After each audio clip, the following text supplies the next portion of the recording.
पिछले जनरेशन के लोग बस काम के लिए मतलब रखने वाले लोगों के सामने फेक रहते थे, लेकिन हमारी जनरेशन के लोग दोस्तों के सामने भी फेक बिहेवियर रखते हैं। यार, हमारी जनरेशन का बिगेस्ट फियर फेलियर नहीं है, क्रिंज लग रहा है।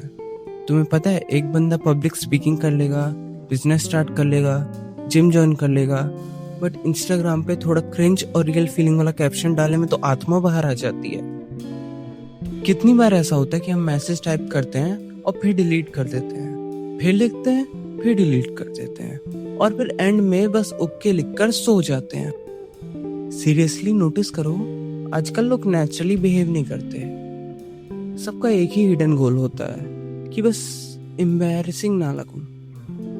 और फनी पार्ट, इसी चक्कर में सब सेम बिहेव करने लगते हैं। तुमने अपने फ्रेंड सर्कल में देखा ही होगा कि लोग जो जिस चीज को एंजॉय करते हैं उसी चीज को पब्लिकली डिनाई करते हैं। चलो एक एग्जांपल देता हूँ। हम सबके फ्रेंड ग्रुप में एक ना एक सिग्मा बंदा जरूर होगा जो लड़कियों को इग्नोर करता होगा और बोलता होगा, मैं इन सब में नहीं पड़ता। और तुम्हें पता है, वही बंदा घर जाकर रोमांटिक मूवीज देखता होगा और रात को सैड सॉन्ग सुनता होगा। देख रहे हो, आजकल सबको कूल लगना है। कोई बंदा अगर जनरली हैप्पी हो जाए ना, तो इमिडिएटली आसपास देखेगा और फिर कूल और नॉर्मल एक्ट करेगा। पता है, मैं एक बार एक दोस्त को एक्साइटेड होकर अपना फेवरेट सॉन्ग सजेस्ट किया और उसने रिप्लाई दिया, bro we even listens this song. उस दिन से मैंने रिकमेंडेशन देना छोड़ दिया। बाय द वे, उसने गाना सुना भी नहीं था, बस नाम और 4 साल पुराना देखकर ही छोड़ दिया। लोगों को लगता है कि अगर किसी चीज को पसंद करते हैं और उसे छुपाएंगे तो मैच्योर लगेंगे। आजकल तो ट्राई करना भी एम्बैरेसिंग लगता है। लोगों को रिजल्ट चाहिए, लेकिन स्ट्रगल वो करते हुए किसी को नहीं देखना। कुछ लोग सीक्रेटली रोज गाते होंगे और फिर बोलेंगे, ये मेरा फर्स्ट टाइम था। और वैसे ही कई कई महीनों से जिम जाने वाला बंदा जब कोई उससे पूछेगा तो बोलेगा, मैं तो आज तक एक डंबल भी नहीं उठाया भाई। और ऐसे ही कुछ जिम बिगनर्स भी कैजुअली 90 किलो का फर्स्ट डे में डेडलिफ्ट मारेंगे। मेरे दोस्त, अभी जब तुम 2 मंजिल चढ़कर आए हो उसमें तो तुम्हारी सांस फूल गई है और 5 मिनट तक हाफते रहे हो और अब 3 दिन का बैक पेन भी ले लिया। मैंने भी पर्सनली जब एडिटिंग चालू की थी तब मुझे भी डर लगता था कि अगर मेरी एडिटिंग लोगों को पसंद नहीं आई तो। फिर मैंने सोचा, हटाओ यार, वैसे भी पसंद आ जाती तो कौन सा 500 रुपए का नोट देते थे। और वैसे भी मैं उनके लिए एडिटिंग थोड़ी ना कर रहा हूँ। ज्यादातर लोगों को फेल होने से डर नहीं लगता क्योंकि उनको सिंपैथी मिल जाती है। लेकिन अगर तुम स्ट्रगल करते हुए दिख गए तो तुमको बार बार ताने देंगे कि तुमसे ना होगा मुन्ना। पहले एम्बैरेसिंग मोमेंट होता था और खत्म हो जाता था, अब परमानेंट डिजिटल एविडेंस है। एक वर्कआउट फोटो 2022 की आज भी भेज देते हैं।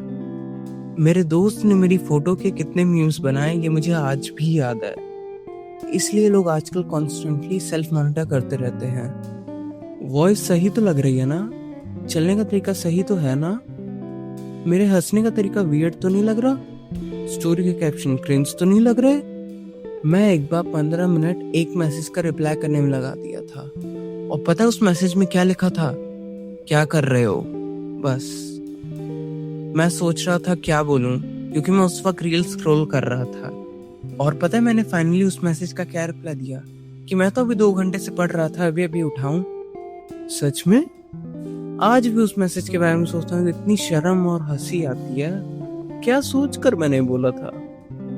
तब से मैं सब कुछ सच ही बोलता हूँ, एटलीस्ट काम के बारे में तो, कि मैं क्या कर रहा हूँ। अभी रिसेंटली जब किसी ने सेम सवाल पूछा तो मैं बोला, मैं झाड़ू लगा रहा हूँ, और वो हंसने लग गया, लेकिन मेरे को कोई फर्क नहीं पड़ा।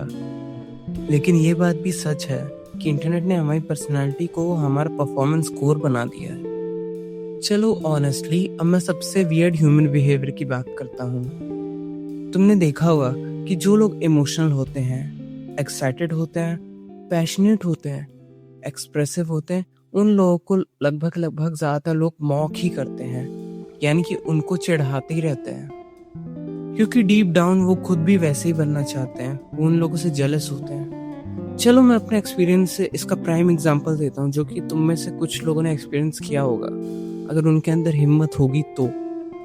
तुम जब जॉगिंग करते हो पार्क में या रोड में, खास करके शाम को, तो ऐसे बड़ी तोंद वाले अंकल आंटी और बाकी सभी लोग, इवन तुम्हारी एज के लोग, कैसे घूर के देखते हैं, ये बात तुम अच्छे से जानते होगे। ऐसे देखते हैं जैसे तुम नंगे भाग रहे हो। यकीन नहीं तो ट्राई करके देख लो।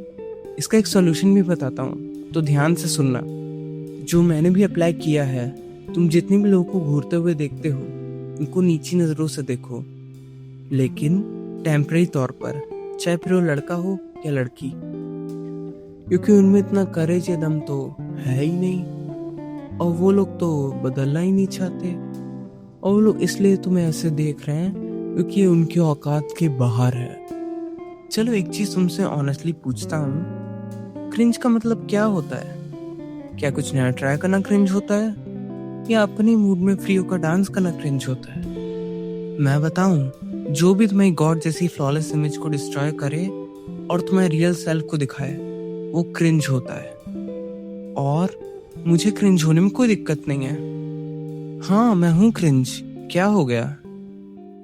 तुम्हें पता है, तुम्हारी लाइफ के सबसे बेस्ट मोमेंट्स वही है जिसमें तुम क्रिंज हो, अपना रियल सेल्फ हो, वो नहीं जिसमें तुम परफेक्शन का रोल प्ले कर रहे हो। तुम्हें पता है इन सब में से सबसे सैडेस्ट पार्ट क्या है? वो एम्बैरेसिंग या क्रिंज होना नहीं है, वो अपनी ओरिजिनलिटी और इमोशंस को खोना है। एनीवे, बताना ये वीडियो ज्यादा क्रिंज तो नहीं हो गया?